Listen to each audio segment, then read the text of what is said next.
എല്ലാവർക്കും നമസ്കാരം. ഇതെന്താ ഇവിടെ കൂട്ടിയിട്ടേക്കുന്നതെന്നല്ലേ? ഇതെല്ലാം പെട്ടിയിൽ കയറേണ്ട സാധനങ്ങളാണ്. അപ്പോൾ പിങ്കു ആദ്യമായിട്ട് ഇൻ്റർനാഷണൽ ട്രിപ്പ് പോവുകയാണ്. അവളുടെ അച്ഛൻ്റെ അടുത്തേക്ക് UAE പോകുന്നത്. ചേച്ചി 4 കൊല്ലം കഴിഞ്ഞിട്ടാണ് പോകുന്നത് അവിടേക്ക്. അവൾ ഡെലിവറി സമയത്ത് വന്നതാണ്. പിന്നെ ഡെലിവറി കഴിഞ്ഞു, B.Ed ചേർന്നു, B.Ed കഴിഞ്ഞു. അപ്പോൾ എല്ലാം കഴിഞ്ഞ് സർട്ടിഫിക്കറ്റ്സൊക്കെ കിട്ടിയപ്പോൾ അവൾ തിരിച്ച് പോവുകയാണ്. അവിടെ ജോലിയൊക്കെ ട്രൈ ചെയ്ത് അവിടെ സെറ്റിലാവുകയാണ് അവർ വീണ്ടും. അപ്പോൾ അതിന് വേണ്ടിയിട്ടുള്ള പാക്കിംഗ് ആണ് ഈ വീഡിയോ എന്നുള്ളത്. ഞങ്ങൾക്ക് എല്ലാവർക്കും സന്തോഷം ഒരു സൈഡും ദുഃഖം ഒരു സൈഡും ഉള്ളൊരു വീഡിയോ തന്നെയാണ്. കാരണം 4 കൊല്ലത്തോളം മോൾ ഞങ്ങളുടെ അടുത്തുണ്ടായിട്ട് ഇപ്പോൾ പെട്ടെന്ന് പോവാന്ന് കേൾക്കുമ്പോൾ സന്തോഷമുണ്ട്, സങ്കടമുണ്ട്. ഒപ്പത്തിനൊപ്പം നിന്നു അവൾ ഇത്രയും വളരുന്നൊക്കെ കൺകൂടെ കണ്ടിട്ട് ഇപ്പോൾ പെട്ടെന്ന് അവൾ പോയപ്പോൾ നല്ലൊരു വിഷമമാണ്.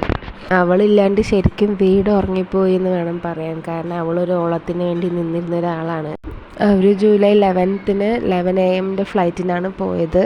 അപ്പോൾ നമ്മൾ പാക്കിങ്ങൊക്കെ ജൂലൈ 10-നാണ് ചെയ്തത്. ഒരു 7 മണിക്കൊക്കെ തുടങ്ങിയിട്ട് 11 മണിക്കാണ് നമ്മൾ അവസാനിപ്പിച്ചത്. കാരണം എവിടെ വെക്കണം, അങ്ങനെ വെയിറ്റ് ബാലൻസ് ചെയ്യാൻ വേണ്ടിയിട്ട് ഇതിൽ കൂടുമ്പോൾ അതിൽ കുറയും. അങ്ങനെ ഞങ്ങൾ ഈക്വലി ബാലൻസ് ആക്കി അങ്ങനെയാണ് കൊണ്ടുപോയത്. എന്നാലും 1 കിലോ 2 കിലോ ഒക്കെ കൂടിയിട്ടുണ്ടായിരുന്നു. അപ്പോൾ അങ്ങനെ ഒരു വലിയ ട്രോളി ബാഗ്, 2 അട്ടപ്പെട്ടി, പിന്നെ 3 കുഞ്ഞ ബാഗുകളൊക്കെ ആയിട്ടാണ് നമ്മൾ പാക്ക് ചെയ്ത് കഴിഞ്ഞത്. അതിൻ്റെ അവിടെ തലേദിവസം തന്നെ പറയുന്നുണ്ടായിരുന്നു, നീയാണ് എന്നെ നാളെ മേക്കപ്പ് ചെയ്ത് തരാൻ ഞാൻ പോകുമ്പോൾ എന്ന്. അപ്പോൾ അവൾക്കാണെങ്കിലോ ലിപ്സ്റ്റിക്ക് അങ്ങനത്തെ സാധനങ്ങളൊക്കെ ഭയങ്കര ഇഷ്ടമാണ്. ഒരു സാധാരണ എല്ലാ പെൺകുട്ടികൾക്കും, ഈ പ്രായത്തിലുള്ള പെൺകുട്ടികൾക്ക് ഇഷ്ടമുള്ള സാധനം തന്നെയാണ് അതൊക്കെ. അപ്പോൾ ചെറുതായിട്ട് അലോവേറ ജെല്ലും പിന്നെ ഐബ്രോസ് ഫില്ല് ചെയ്ത് കൊടുത്തു, പിന്നെ ഐലൈനർ ഇട്ട് കൊടുത്തു. ലിപ് ബാം കൊണ്ടാണ് ലിപ്സ്റ്റിക്ക് ഇട്ട് പറ്റിച്ചത് ഞാൻ അവളെന്നെ. സോ ലിപ് ബാം ചീക്സിലും ബ്ലഷൊക്കെ ആയിട്ട് ഇട്ട് കൊടുത്ത്, നന്നായി ഹെയറൊക്കെ കോംബ് ചെയ്ത് കൊടുത്ത്, ക്ലിപ്പൊക്കെ ചെയ്ത് കൊടുത്തു. ഞാൻ ഇടയ്ക്കേ ചെയ്ത് കൊടുക്കാറുള്ളൂ. എനിക്ക് വലിയ ഇഷ്ടമുള്ള ഒരു സാധനമാണ് അവളെ മേക്കപ്പ് ചെയ്യിക്കുക എന്നുള്ളത്. പക്ഷെ ഞങ്ങളങ്ങനെ അധികം അവളെ മേക്കപ്പ് ചെയ്യാറില്ല. പിന്നെ കല്യാണം കഴിഞ്ഞ് പോയി, പിന്നെ രാവിലെ ഞാൻ ജോലിക്ക് പോയാൽ രാത്രിയല്ലേ വരാറുള്ളൂ. അങ്ങനെ അവളെ അലങ്കരിക്കാനുള്ള സമയമോ കുളിപ്പിക്കാനുള്ള സമയമൊന്നും എനിക്ക് കിട്ടാറില്ല. പക്ഷേ ഞാൻ വളരെ ആഗ്രഹിച്ചിരുന്ന സാധനങ്ങളായിരുന്നു. അത് അവൾക്ക് അറിഞ്ഞതുകൊണ്ടായിരിക്കും അവൾ പറഞ്ഞത്, നീ ചെയ്താൽ മതി ഞാൻ പോകുമ്പോൾ എന്ന്. അപ്പോൾ അതൊക്കെ കേട്ടപ്പോൾ അതൊക്കെ ചെയ്ത് കൊടുക്കുമ്പോഴൊക്കെ മനസ്സിങ്ങനെ വിങ്ങി പൊട്ടാണ്. ഇനി എന്നാ വരിക, 1 കൊല്ലം കഴിഞ്ഞിട്ടല്ലേ കാണാൻ പറ്റുള്ളൂ എന്നൊക്കെ. അങ്ങനെ അവൾക്ക് എൻ്റെ മേക്കപ്പ് ഇഷ്ടമായി. കാരണം ഇടയ്ക്കിടയ്ക്ക് പോയി കണ്ണാടി നോക്കുന്നുണ്ടായിരുന്നു. കുറ്റമൊന്നും പറഞ്ഞില്ല, അവൾക്ക് ഇഷ്ടമായി. അപ്പോൾ അടുത്ത മാസം വരാമെന്ന് പറഞ്ഞിട്ടാണ് അവൾ പോകുന്നത്. ഞങ്ങൾ പോകുന്നില്ല സെൻഡ് ഓഫ് ചെയ്യാൻ. ചേട്ടൻ്റെ അച്ഛനും അമ്മയും പോകുന്നുള്ളൂ.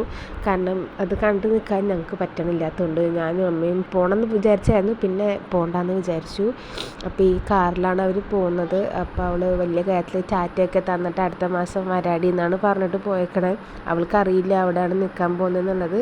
അപ്പോൾ ഇനി പോയിട്ട് വേണം അവളെ ഒന്ന് സെറ്റാക്കാൻ. എൻ്റെ ചേച്ചി ഇതുപോലെ കല്യാണം കഴിഞ്ഞിട്ട് ആദ്യമായിട്ട് ഗൾഫിൽ പോയപ്പോൾ നല്ല വിഷമമായിരുന്നു, നന്നായി കരഞ്ഞിട്ടുണ്ട് ഞാനും. പക്ഷേ പിന്നത്തെ ട്രിപ്പ് പോയി വരുമ്പോൾ അത് ശീലമായി. അപ്പോൾ അതുപോലെ ഇവൾ ആദ്യമായിട്ട് പോകുന്നത് കൊണ്ടായിരിക്കും ഞങ്ങൾക്ക് എല്ലാവർക്കും ഇത്രയും വിഷമം. മേ ബി നെക്സ്റ്റ് ടൈം പോയി വരുമ്പോൾ അത് ശീലമാവുമായിരിക്കും. കാരണം എപ്പോഴും നമ്മുടെ അടുത്തില്ലല്ലോ, വല്ലപ്പോഴല്ലേ വരുന്നുള്ളൂ.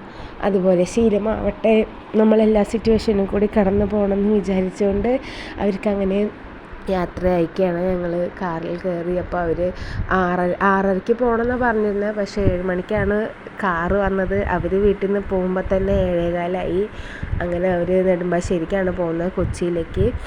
അവർ എയർപോർട്ടിൽ എത്തിയിട്ട് ലോഞ്ചിൽ നടക്കാമെന്ന് തോന്നുന്നു, എവിടെയാണെന്നറിയില്ല, ആടിപ്പാടി നടക്കുന്നുണ്ട്. അപ്പോൾ അവളുടെ ബർത്ത്ഡേക്ക് ഞങ്ങൾ മേടിച്ചു കൊടുത്താണ് ഫ്ലൈറ്റിൻ്റെ മോഡലുള്ള ഒരു ബാഗ്.